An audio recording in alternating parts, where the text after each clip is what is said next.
A very good morning, students. Next question, question number 27. 12 fringes are observed to be formed in a certain region segment of a screen when the light of wavelength 600 nanometer is used. If the wavelength of the light is changed to 800 nanometer, find the number of fringes obtained in the same length of the segment. ठीक है, हम दोनों question करेंगे. ये मैंने इसका diagram बना के रखा हुआ है. मैं ये डायग्राम से आपको समझाने की कोशिश करती हूँ कि आप जानते हो मैंने प्रीवियस भी जो वीडियो अपलोड की, अगर आप देखेंगे तो ये देखिए मैंने पेज फोल्ड ही करके रखा हुआ है. ये देखिए लाइट के मोस्टली क्वेश्चंस मैंने इसे डायग्राम के ही थ्रू समझाए हुए हैं. वो क्या है ना, समझ में अच्छा आता है. खासकर ये वाला क्वेश्चन काफी व्यूज भी है इस पे. ये वाला क्वेश्चन मैंने बताया था, तो आप देख सकते हैं कि ये वाला क्वेश्चन अपना 2024 के पेपर में पूछा हुआ है. अब सेम सिमिलर क्वेश्चन आप देखिए कि यहाँ पे पूछा हुआ है 2022 में. तो आप सोचिए इसका कितना इंपॉर्टेंस है. अब क्या बोला है उन्होंने बोला है, हम वापस से क्वेश्चन समझते हैं. 12 fringes are observed to be formed in a certain segment of the screen when the light of wavelength 600 nanometer is used. If the wavelength of light is changed to 800 nanometer. तो सबसे पहले तो light जो डाली गई है wavelength कितनी डाली गई है, मैं फिगर भी आपको समझाती हूँ. अभी 600 नैनोमीटर की डाली गई है. और जो लिंक है, मैं जो पुराने मैंने अभी आपको जस्ट दिखाया, मैं कोशिश करूंगी कि उसकी लिंक डिस्क्रिप्शन बॉक्स में डाल दूं ताकि आप फिर से रिफर करिए, उसको बार बार रिवीजन करते रहिएगा. तो क्या होता है ना, at the end you will get confidence, है ना. एकदम से एक चीज देख के समझ में नहीं आती हो. पहले ये लाइट वाली चीज ऐसे जो मोस्ट ऑफ द स्कूल्स में तो शायद एक्सपेरिमेंट भी नहीं होते होंगे, तो कोई बात नहीं, अब बार बार देखेंगे ना तो आपको समझ में आने लग जाएगा, है ना. तो गिव अप बिल्कुल नहीं करना है, गिव अप बिल्कुल भी नहीं करना है. अब जो वेवलेंथ जब लाइट की यूज की, कितनी wavelength is equal to 600 nanometre की जब उन्होंने यूज की, तो कह रहे कि लाइट जो यहाँ पे पड़ी, तो अब देखिए यहां से लेके यहां तक की जो डिस्टेंस है, लेट्स से मैं इसको नाम देती हूँ, मैं पेंसिल से नाम दे दूं. यहां से ये जो है ना, ये मैंने बनाई ये बॉक्सेस, ये मेरी ब्राइट है. ओके, ब्राइट है, ये ब्राइट है, ये सब ब्राइट है. ओके, ये ब्राइट है. आपको इक्वल लेंथ की नहीं दिख रही होगी क्योंकि थोड़ा सा डायग्राम में प्रॉब्लम है. अदरवाइज ये सब ब्राइट है. ये सेंट्रल ब्राइट फ्रिंज है. देखिए सेंट्रल ब्राइट फ्रिंज, ये सेंट्रल ब्राइट फ्रिंज, फिर ये सब ब्राइट, और ये जो बीच में स्पेसिंग है ये डार्क है. समझ गए ना. अब यहां से लेके यहां तक की जो वेवलेंथ, यहां से लेके ये सेंट्रल ब्राइट फ्रिंज है ना, तो सेंट्रल ब्राइट फ्रिंज से लेके अगर आप यहां तक का डिस्टेंस देखेंगे तो वो कितना है, y है. करेक्ट बात है, दिस इज y. अब ये इतने डिस्टेंस के अंदर 12 फ्रिंजेस आ रही है. कितनी देखो मैंने बनाई भी है, 1 2 3 4 5 6 7 8 9 10 11 12 नहीं 1 2 3 4 5 6 7 8 9 10 11 एंड 12. ये 12 फ्रिंजेस आ रही है टोटल. करेक्ट बात है. वो बोल भी रहे कि जब आप लाइट की वेवलेंथ 600 नैनोमीटर यूज करते हैं तो नंबर कितने होते हैं, number is equal to 12 fringes are observed. 12 fringes are observed. 12 fringes are observed. अब वो डार्क ब्राइट की बात नहीं कर रहे, सो लेट्स से हम लोग ब्राइट फ्रिंजेस ले लेते हैं. ठीक है, 12 फ्रिंजेस आपको ऑब्जर्व हो रही है. कितने, इतने डिस्टेंस के अंदर. मतलब ये जो ब्लैक वाली है ना, ये मेरी स्क्रीन है, तो इस स्क्रीन के ऊपर आपको 12 ऑब्जर्व हो रही है ना. तो ये आपका यहाँ से यहाँ तक अपने वेवलेंथ डाली, अभी वेवलेंथ कितनी डाली, 600 नैनोमीटर डाली, तो 12 फ्रिंजेस ऑब्जर्व हो रही है. लेकिन अब वो बोल रहे हैं कि if the wavelength of the light, पहले तो हम इसके बारे में थोड़ा सा पता कर लेते हैं कि ये क्या चीज है. अब देखिए ये जो है ना, ये बहुत क्लोज होता है. आपको पता है ना, आपने अगर मेरी शॉर्ट्स में देखा होगा तो मैंने एक्सपेरिमेंट किया हुआ है, बाल के साथ किया हुआ था, वायर के साथ किया हुआ है. तो बिलीव मी, आपकी स्केल का जो 1 मिलीमीटर और 2 मिलीमीटर है ना, बस इतना, दैट्स लास्ट 2 मिलीमीटर पे. तो मतलब आप सोचिए 2 मिलीमीटर की डिस्टेंस है खाली. d is equal to max 2 millimetre. तो 2 मिलीमीटर में आप सोचिए मैंने कितना जूम कर दिया ये, है ना. तो ये सब बहुत बहुत बहुत बहुत बहुत क्लोज है. तो ये भी थीटा है, ये भी थीटा है. देखिए पैरेलल है ना, ये पैरेलल लाइंस, ये पैरेलल लाइंस, ये पैरेलल लाइंस. तो theta is the same and theta is very very very small. Okay, तो अगर मैं यहाँ पे कहूँ कि इसके और इसके बीच की जो पार्ट डिफरेंस है वो कितनी है, मैं बार बार ये डेरिवेशंस कर करके आपको बताती हूँ. ठीक है, पार्ट डिफरेंस. तो इसको मैं क्या बोलूंगी, part difference which is equal to ये जो डिस्टेंस है, इसको मैं क्या बोल दूं, डेल्टा एक्स बोल दूं. तो मेरा डेल्टा एक्स किसके बराबर है, delta is equal to this d sine theta. मतलब ये डी है तो ये कितना आ जाएगा, डी साइन थीटा. अरे भाई ये डी है, ये 90 डिग्री है, तो ये डेल्टा एक्स हमारा बना. तो साइन थीटा कितना हो जाएगा, sine theta is equal to p upon b होता है ना. सॉरी, साइन थीटा कितना होता है, पी अपॉन एच. तो देखिए ये मेरा ये अपना थीटा होता है ना. ये हम लोग थीटा डेरिवेशन में स्टूडेंट्स सब समझ में आता है ना, डेरिवेशन में सब करते हैं हम लोग. तो अगर ये थीटा है तो ये बेस हो गया, ये डी हो गया. तो मुद्दे की बात है कि आपका डेल्टा एक्स किसके बराबर होगा, P अपॉन H जो है, H की वैल्यू कितनी है, is equals to sine theta बराबर है। तो delta x is equals to d sine theta. याद आया आपको? तो डी साइन थीटा किसके बराबर होता है, एन लैम्डा के बराबर फॉर ब्राइट फ्रिंजेस। ये मैंने ब्राइट ही फ्रिंजेस तो बना के रखी, तो फॉर ब्राइट फ्रिंजेस। और क्योंकि अब हम इसकी बात नहीं करेंगे तो D sine theta is equals to N lambda, और क्योंकि मैंने जैसे ही बताया कि theta is very very small तो theta is equals to sine theta के बराबर हो जाएगा। तो D theta is equals to N lambda. ठीक है, कोई दिक्कत तो नहीं। तो theta is equals to N lambda over T, right. अभी आपकी थीटा की वैल्यू आ गई। अब आप मुझे बताइए कि यहां से यहां तक अगर आप देखेंगे तो ये पूरा y है और ये पूरे d है, यानी ये यहां से यहां तक ये d, तो y अपॉन d, ये y upon d is equal to tan theta हो जाएगा ना, परपेंडिकुलर अपॉन बेस। ये परपेंडिकुलर, ये 90 डिग्री, ये हाइपोटेनियस, ये ऐसा हाइपोटेनियस। अब ये सब बहुत पास पास में, बहुत पास पास में, मतलब कहने का मतलब है मैं ऐसा बोल रही हूँ, ये हमारी स्क्रीन है और हम यहाँ पे बात कर रहे हैं। तो अगर ये D है मेरा और यहाँ से यहाँ तक मेरा Y अगर आ चुका है तो आप सोचिए ये कितना है, ये कितना है। अगर ये थीटा है तो Y बाई D। ठीक है, मैंने काफी जूम पिक्चर बनाया है। ठीक है, तो Y upon D is nothing but tan theta. क्या दिक्कत है?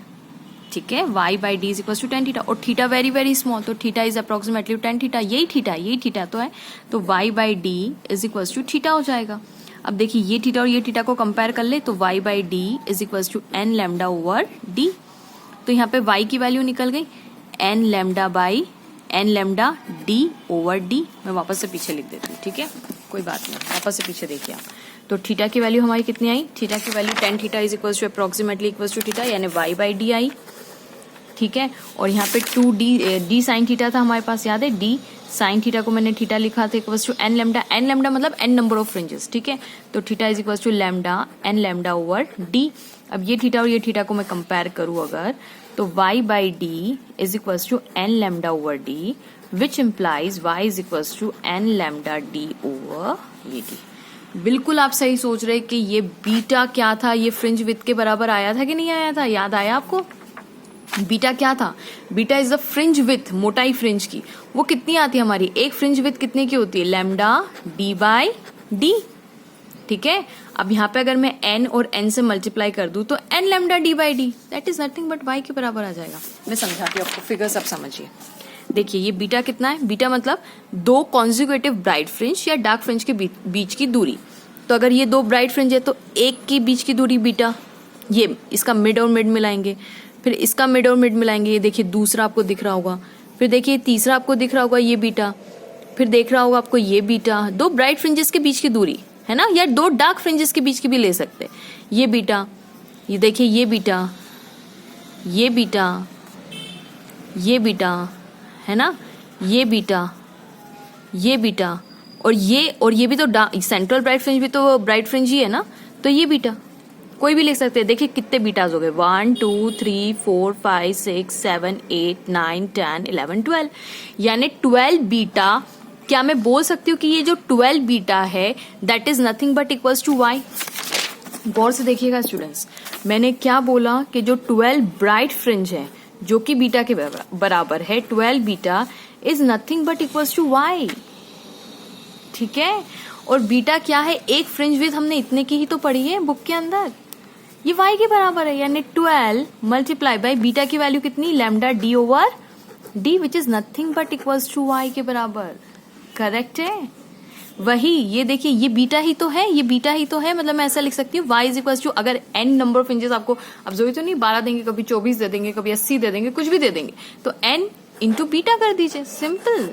दैट इज द y क्या है स्टूडेंट्स, मैं हर बार बताती हूँ, y is the central bright fringe से लेके यहाँ तक कि ये जो हम अगर स्केल ले लूँ मैं, तो अगर स्क्रीन पे स्केल लेके चले जाऊँ तो मैं ऐसे करके मेजर कर सकती हूँ कि कितनी नंबर ऑफ यहाँ से यहाँ तक में बनी है, ऐसा तो कितना सेंटीमीटर है। तो स्केल से मैं बोलूंगी भाई मेरी 8 सेंटीमीटर है, 6 सेंटीमीटर है, तो जो 8 सेंटीमीटर 6 सेंटीमीटर है that is nothing but y। ठीक है, मतलब स्क्रीन पे आप जब मेजरमेंट करते हैं ना दैट इज y। ठीक है, होप आपको समझ में आया होगा। तो यहाँ पे लैम्डा दिया हुआ है d और d इज द, अब देखिए यहाँ पे क्या बोला हुआ है, उन्होंने बोला है कि अब जो ये वेवलेंथ है वो नई वेवलेंथ हम बना देते हैं 800 नैनोमीटर की। देखिए क्वेश्चन वापस से पढ़ते हैं। ठीक है। अब आप लोग ये सोचोगे मैम इतना डिटेलिंग क्यों कर रहे हैं, क्योंकि आप सोचे कि लाइट का है और क्या पता आपको क्या क्वेश्चन आ जाए। तो ठीक है, हम थोड़ा सा एक्सप्लेनिंग समझ रहे हैं कि क्या चीज़ है ये। अब if the wavelength of light is change to 800 nanometre, find the number of fringes obtained in the same length of the segment. Same length of the segment का मतलब है, देखिए अभी y है ना, तो इतने ही डिस्टेंस, मान लीजिए 6 सेंटीमीटर है, तो इतने में ही कितनी फ्रिंज, बस इतना, अगर ये 6 सेंटीमीटर मैं बोल रही हूँ, एक एग्जाम्पल दे रही हूँ, हाँ स्टूडेंट्स 6 सेंटीमीटर समझ मत जाइएगा। तो अगर ये 6 सेंटीमीटर है तो 6 सेंटीमीटर में ही अगर मैंने वेवलेंथ को चेंज कर दी, 800 नैनोमीटर कर दी, तो बताइए कितना नंबर ऑफ फ्रिंजेस अब कितनी हो जाएगी। याद है, यही क्वेश्चन 2024 में पूछा हुआ है, मैं जरूर उसका लिंक डिस्क्रिप्शन बॉक्स में दूंगी। तो इसको अब चेंज कर दिया गया किसमें, अब कितनी नंबर ऑफ फ्रिंजेस होगी, कब, जब वेवलेंथ आपकी 600 से कहाँ कर दी उन्होंने, 800 कर दी है। ठीक है, तो 800 नैनोमीटर पहले हम समझते हैं। अब देखिए फ्रिंज विथ जो है, क्या कैपिटल डी कांस्टेंट है, हाँ है, क्या स्मॉल डी कांस्टेंट है, हाँ है। तो क्या मैं कह सकती हूँ कि जो बीटा है, फ्रिंज विथ है, वो डायरेक्टली प्रोपोर्शनल है लैम्डा से। मैंने अभी बताया बीटा का मतलब क्या है, इसकी मोटाई, ठीक है, मतलब दो विथ के बीच की दूरी है ना, कितनी मोटी फ्रिंज बन रही, सिंपल सी भाषा में समझे तो अब मुझे बताइए कि अगर वेवलेंथ इंक्रीज होगा तो फ्रिंज विथ क्या होगी, इंक्रीज होगी। मतलब अभी आपकी अगर फ्रिंज विथ ऐसी है, तो अगर वेवलेंथ बढ़ाने पर बीटा इंक्रीज यानी फ्रिंज विथ की साइज इंक्रीज, तो अब ये फ्रिंज विथ ऐसी मोटी हो जानी चाहिए, करेक्ट बात है। तो अब 600 से 800 पे आए तो आपकी वेवलेंथ आपने इंक्रीज की कि नहीं की, बिल्कुल की आपने वेवलेंथ इंक्रीज। तो वेवलेंथ इंक्रीज की तो फ्रिंज विथ क्या हो जाएगी, बढ़ जाएगी। और अगर फ्रिंज विथ बढ़ी तो नंबर ऑफ फ्रिंजेस बताइए। अगर आपने तो साइज फिक्स कर दी, आपने तो बोला कि 6 सेंटीमीटर में ही, अब बताइए नंबर ऑफ फ्रिंजेस कितनी बनेगी। तो अब जहां आपको 12 फ्रिंजेस मिल रही थी, वहां आपकी वेवलेंथ इंक्रीज कर पे क्या अगर आपको कम मिलेगी, अब कम होगी कि नहीं होगी, बिल्कुल होगी। अरे भाई आप अभी ये देखिए, ये मेरी वेवलेंथ बढ़ाने पर, वेवलेंथ इंक्रीज करने पर मेरी फ्रिंज विड्थ बढ़ी। तो अब देखिए यहाँ पे जहां पे खाली एक फ्रिंज आ रही है, वहां पे जब वेवलेंथ कम थी यानी 600 पे थी, मान लीजिए 600 नैनोमीटर है या 800 नैनोमीटर है, तो 800 नैनोमीटर की खाली एक आई, जबकि इसकी कितनी आ गई, 2 आ गई। तो कहने का मतलब है अब हमारा देखना आंसर भी वही निकलेगा। हम बिल्कुल क्वांटिटेटिव भी करेंगे, क्वालिटेटिव भी एनालाइज करेंगे। This is what Irvine physics channel for. मैंने इसीलिए चैनल बनाया ताकि आपको पूरी तरीके से मतलब एक सेटिस्फेक्शन हो जाए, ठीक है। तो मैं कोशिश पूरी करती हूँ, बट स्टिल अगर कहीं मिस्टेक्स रह जाती है तो बिल्कुल सॉरी उसके लिए, है ना। तो चलिए देखते हैं। अब देखिए 800 नैनोमीटर कर दिया, तो अब हम देखेंगे कि अब हमारी वेवलेंथ बढ़ी तो फ्रिंज विड्थ बढ़ गई, यानी मोटाई ज्यादा बढ़ी। तो मोटाई ज्यादा बढ़ी तो जाहिर सी बात है यहाँ पे 12 आएगी, तो यहाँ पे कुछ ना कुछ कम आएगी। तो वो यही बोल रहे हैं कि अगर वेवलेंथ हम इतनी कर देते तो अब बताइए नंबर ऑफ फ्रिंजेस कितनी होगी। सिंपल सी बात है, y इज इक्वल टू, अभी हमने देखा कितना होता है, n lambda d over d, ये फॉर्मूला जनरल फॉर्मूला हम लोगों ने देखा। अब क्योंकि ये तो फिक्स है, y तो फिक्स है 6 सेंटीमीटर, मैंने बोला ना, उन्होंने क्या क्वेश्चन में बोला है कि इतनी ही सेंटीमीटर में कितनी नंबर ऑफ ब्राइट फ्रिंज, तो इतनी मतलब y इज फिक्स। तो क्या इसको और इसको आपस में इक्वेट कर दूं मैं, तो y की जगह में क्या लिख सकती है, 12 into lambda d by d is equal to n lambda d over d। तो कितना हो गया, बिल्कुल काट सकते हैं हम लोग। अच्छा ये लैम्डा नहीं है, ये लैम्डा डैश है, ये लैम्डा डैश है, क्योंकि लैम्डा डैश 800 नैनोमीटर कर दिया है। और लैम्डा की वैल्यू मैंने कितनी ली है, 600 नैनोमीटर, और लैम्डा डैश की वैल्यू मैंने कितनी ली है, 800 नैनोमीटर। डोंट वरी, नैनोमीटर से नैनोमीटर कट हो जाएगा तो जरूरत नहीं पड़ेगी। अच्छा डी तो फिक्स है, स्मॉल डी भी फिक्स है। आप सोचेंगे मैम मैं यही चीज अगर यहाँ बनाती तो बेटा वो ओवरलैप हो जाता ना, मैसअप हो जाता। तो ये यही बन रही है after changing lambda two lambda dash, ठीक है। तो डी और डी भी फिक्स, ये भी फिक्स। तो 12 इंटू लैम्डा, ओ रेड पेन आ गया, is equal to n lambda dash. तो 12 into 600 nanometre is equal to n into 800 nanometre. ये देखिए नैनोमीटर से नैनोमीटर गया, 800 है, हाँ। ये देखिए 2 0 से 2 0 भी गए, तो 2 3 जा 6, 2 4 जा 8, है ना, 4 1 जा 4, 4 3 जा 12, ओ सॉरी 2 3 जा 6 है ना, 2 3 जा 6 एंड 2 4 जा 8, सही है ना। तो 9 नंबर ऑफ फ्रिंजेस कितनी आ गई, 9 आ गई। ये मैंने सही किया ना, 0 से 0 गया, 2 3 जा 6, 2 4 जा 8, 4 जा 4, ठीक है, सही लग रहा है। तो यानी नंबर ऑफ फ्रिंजेस कितनी आई, 9। सोचिए यहाँ पे अभी 600 नैनोमीटर पे 12 आ रही थी, अब कितनी आ गई, 9। इसीलिए देखिए मैंने एक 9 ही बनाई है, 1 2 3 4 5 6 7 8 9, ठीक है। तो होप स्टूडेंट्स आपको ये वीडियो पसंद आया होगा, समझ में आया होगा. Please don't forget to like, subscribe and share my channel. Keep sharing, keep supporting. Thank you so much.